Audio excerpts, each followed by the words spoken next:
ఇప్పుడే జీ5 app download చేయండి. చూడండి మీ ఫేవరెట్ టీవీ షోస్ ఎప్పుడైనా ఎక్కడైనా. కారణం లేకుండా నిన్ను గెంటేయలేదు కదా అవని.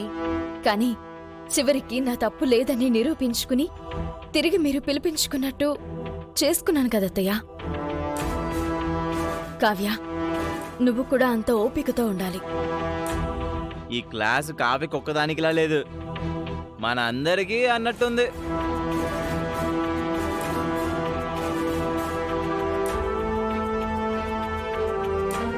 కావ్య, నేను అవనిని పెళ్లి చేసుకొని ఒక అతిథిలా మన ఇంటికి తీసుకొచ్చి చాలా నెలలు నిజం దాచాను. ఆ సమయంలో అవని ఎంతలా విలవిల్లాడిపోయిందో తెలుసా? అయినా తట్టుకుని నిలబడింది, సమస్యలకు ఎదురెళ్ళి నిలబడింది, తన స్థానం తను దక్కించుకుంది. ఈ మాటలు ఎందుకు చెప్తున్నానంటే, జీవితం అంటే ఏంటో నువ్వు తెలుసుకోవాలి. ప్రేమించి తప్పు చేశానని ఎప్పుడూ అనుకోవద్దు. ఈ ఇంట్లో ఉన్న వాళ్ళందరూ ఏదో ఒక సందర్భంలో తప్పు చేసిన వారే. అత్తయ్య, మిమ్మల్ని కూడా కలిపేస్తున్నారు. వాడు చెప్పిన దాంట్లో తప్పేం లేదమ్మా. అందరం ఏదో సందర్భంలో తప్పు చేసిన వాళ్ళమే. తప్పుల్ని సరిదిద్దుకుంటే ప్రతి మనిషి గొప్పవాడవుతాడు. చివరిగా ఒక మాట, ఇంట్లో వాళ్ళ మాటలు గాని వీధిలో వాళ్ళ మాటలు గాని నువ్వు పట్టించుకోకుండా ఓపికతో ఉండు, సరేనా? సరే అత్తా.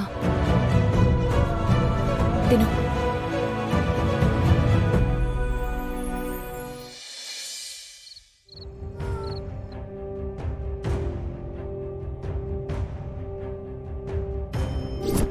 నేను బావ వెళ్ళి పవన్ వాళ్ళని కలిశాము. పవన్ వాళ్ళ అమ్మ నాన్నలతో కలిసి ఊరికెళ్తున్నాడు. ఒక 10 రోజుల వరకు రారంట. బావా, ఏం ఆలోచిస్తున్నావు? పవన్ని కలిశావని ఎందుకు అబద్ధం చెప్పావు? ఈ కళ్ళు అసత్యం చెప్పావు, ఈ పెదవులు అబద్ధాలాడవు. మరి ఎందుకు అలా చెప్పావు? చెప్పావని. ఆశ చచ్చిపోయినప్పుడు మనిషికి చావాలనే ఆలోచనలు కలుగుతాయి. నేను అలా చెప్పకపోయి ఉంటే కావ్యకు జీవితం మీద ఆశ చచ్చిపోతుంది. పెళ్ళయ్యి నెలలు కూడా కాలేదు, అప్పుడే తన బతుకు ఇలా అయిపోయిందేంటా అని చాలా డిసప్పాయింట్మెంట్తో ఉంది. అందుకే అలా చెప్పాల్సి వచ్చింది. తర్వాత నిజం తెలిస్తే? నేను చెప్పిన అబద్ధానికి కావ్య తెలుసుకోబోయే నిజానికి మధ్య కొన్ని రోజుల సమయం ఉంది. ఆ సమయం చాలు పవన్ వాళ్ళని పట్టుకుని మాట్లాడ్డానికి. రోజుకి 2-3 సార్లు ఫోన్ చేస్తూనే ఉందాం. పవన్ వాళ్ళు దొరక్కపోరు. ప్రాణాలను బలి తీసుకుని నిజం కంటే ప్రాణాలను నిలబెట్టే అబద్ధం మంచిదని నా అభిప్రాయం బావా. అయినా నేను చెప్పింది దారుణమైన అబద్ధం కాదు. బిడ్డ ఆకలిని తీర్చడానికి చందమామ వస్తుందని ఓ తల్లి చెప్పిన అబద్ధం లాంటిది, అంతే. పవన్ కావ్యలను పాలు నీళ్లల్లా కలపడానికి తప్పలేదు బావా. సముద్రం లోతు కంటే ఆడదాని మనసు లోతు ఎక్కువని అంటారు. నువ్వేం ఆలోచించినా చాలా లోతుగా ఉంటుంది. నా భార్య చాలా గొప్పది.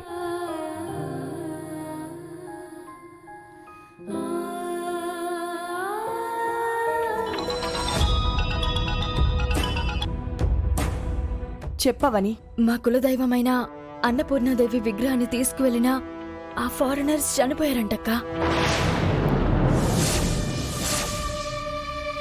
అవునా? ఎలా? సిరిపురం అనే ఊరి దగ్గర వాళ్ళు ప్రయాణిస్తున్న కారుకి యాక్సిడెంట్ అయిందంట. పూర్తిగా కాలిపోయి మనుషులు కూడా బూడిదైపోయారంట.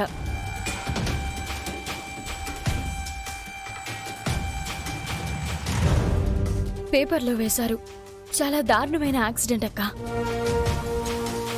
నువ్వేమో డూప్లికేట్ విగ్రహం ఫారెన్ గ్యాంగ్ కి ఇచ్చాను అని అనుకుంటున్నావు. ఇంట్లో అసలు సిసలైన విగ్రహం ఉంది అని భ్రమపడుతున్నావు.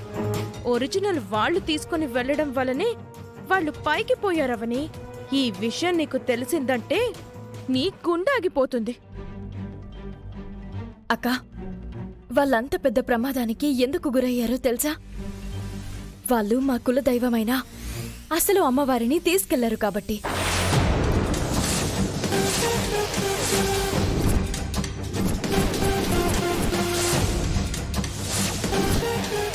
ఆ విగ్రహంకున్న శక్తి మహిమలే దుష్టులను అంతం చేశాయి. నేను వాళ్ళకి మొదటి నుంచి చెప్తూనే ఉన్నాను, ఆ విగ్రహంను కోరుకోవడం మీ మృత్యువును కోరుకున్నట్టేరా అని. నా మాట వినలేదు. దురాశకు పోయారు, ప్రాణాల మీదకి తెచ్చుకున్నారు. ఈ విషయం అవనికి ఎప్పుడు తెలిసింది?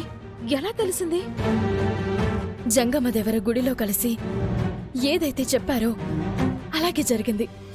ఓర్ని, వాడు మళ్ళీ కనిపించి ఉపదేశించాడా? ఛ! వాళ్ళందరూ చనిపోయారంటే అమ్మవారు ఆ చుట్టుపక్కలే ఎక్కడ ఉండుంటుంది.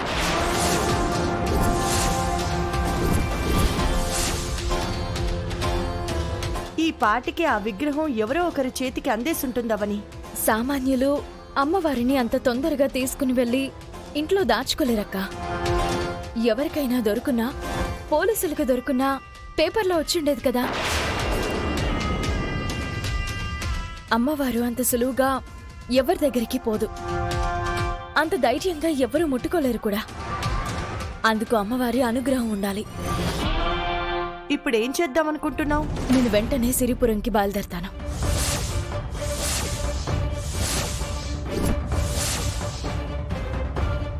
ప్రమాదం ఎలా జరిగింది, వారి దగ్గర ఏవైనా వస్తువులున్నాయా, వాటిని ఎవరైనా తీసుకుని వెళ్లారా అంటూ మెల్లమెల్లగా అమ్మవారి గురించి కూపిలాగుతాను. విషయమంతా ఎంక్వైరీ చేస్తాను. నా అదృష్టం బాగుంటే నా చేతుల మీదుగా బయటికి తరలిపోయిన అమ్మవారు మళ్ళీ నాకే దొరికి నా చేతుల మీదుగానే ఇంట్లోకొస్తుంది. ఇప్పుడు నా భవిష్యత్ అంతా సిరిపురం మీదే ఆధారపడిందక్క. ఇప్పటికైనా శ్రీకర్కి అసలు విషయం చెప్పేయడం మంచిదనిపిస్తుందవని. చెప్పేస్తానక్క. ఎక్కువ రోజులు దాచలేనని, దాచడం తప్పని నాకు అనిపిస్తుంది.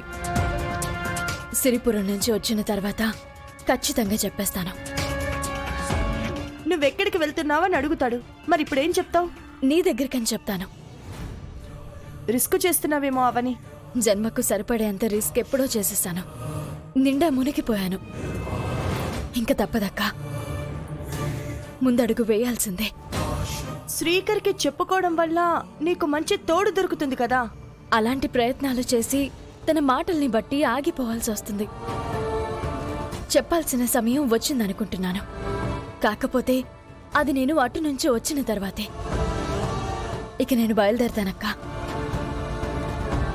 ఒకవేళ బావకి నేను ఫోన్ అందుబాటులో లేకపోతే నీ గనుక ఫోన్ చేస్తే నీ దగ్గరే ఉన్నానని చెప్పి మేనేజ్ చేయి.